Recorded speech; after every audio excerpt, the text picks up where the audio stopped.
Well, full disclosure, I know Dominic Cummings. I've known him for quite a few years.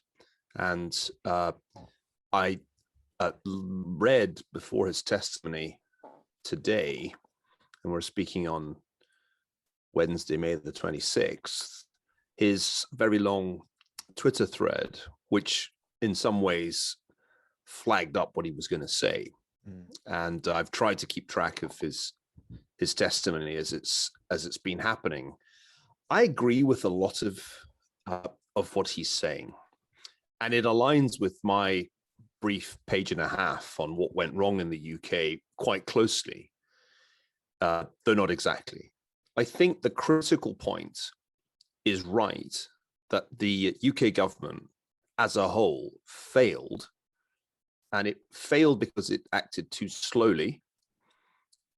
It dithered through January and February and into March, and he describes in great detail the nature of that dithering.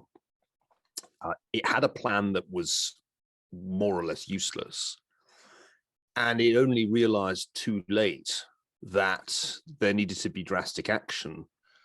We've come to call this drastic action lockdowns, a bunch of measures to stop the spread of the virus, leading to an unacceptably high number of deaths.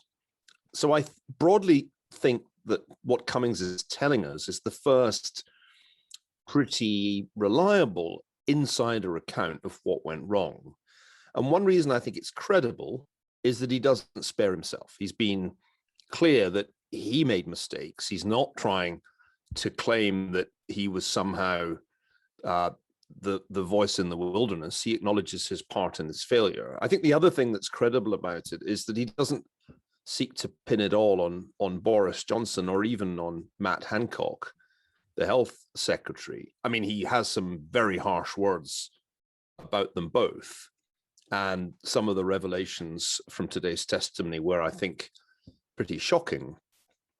But my impression, based on the Twitter thread as well as the testimony, is that he's offering a critique of the entire government response, including, and this is a really important point, the civil service and the public health bureaucracy, because it's not as if it was just Boris Johnson and Matt Hancock who screwed this up. So I'm absolutely sure he's going to get a lot of very hostile pushback, because, of course, from Boris Johnson's point of view, this is a major attack on his competence.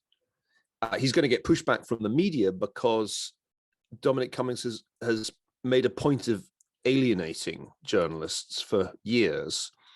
And he's obviously going to get some continued pushback from Whitehall, or SW1, as he likes to call the Whitehall Westminster complex. So I would expect some quite negative press coverage. But I have to say that as an historian who's tried to figure out what exactly went wrong last year, a lot of this rings true.